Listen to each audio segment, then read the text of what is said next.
Let's say there's a cavity, 40 kilometers across, and people live along its walls.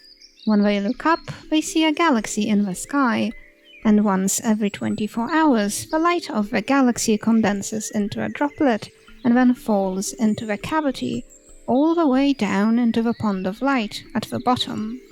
The cavity is 200 kilometers tall, and the habitable zone for human beings starts at the halfway point, where the atmosphere is equivalent to the one we have at sea level.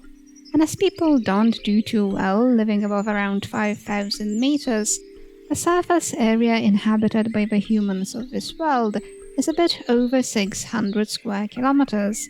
It's all vertical, of course, but there's plenty of natural terraces, and many man-made ones as well. But all these flat places are a resource that's limited, so people don't build their houses there. They instead all live in caves, which are not natural. The walls of the cavity are made of carbon, mostly diamond and graphite, and over the ages people have removed the softer rock using their diamond axes, and either thrown it away or used it to build the man-made terraces.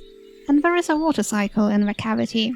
All water travels down and gets vaporized when it reaches the pond of light. That's when water reaches it at all.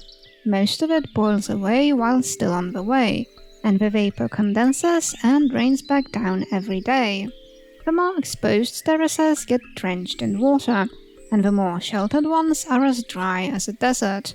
So where possible, people collect rainwater and direct it from terrace to terrace. And a lot of this water is directed through caves, where it flushes out waste, and then fertilizes the crop terraces.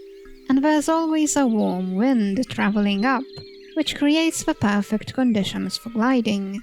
People just need to be careful to not fly into the falling drop of light, which is not that hard. The droplet takes only a minute to pass the area that humans inhabit. As a result of that, their crops mostly grow in the shade, very slowly, but every day, as the droplet approaches, it gives more and more direct light to the terrace crops, until it shines on them directly, and then falls on.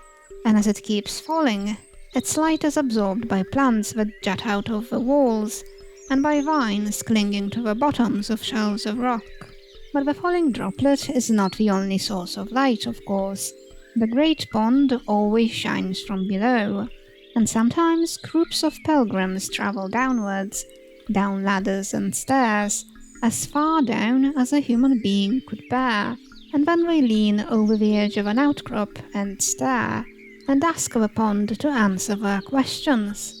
Some of them return blind and preach the things they had learned, while others never come back home again.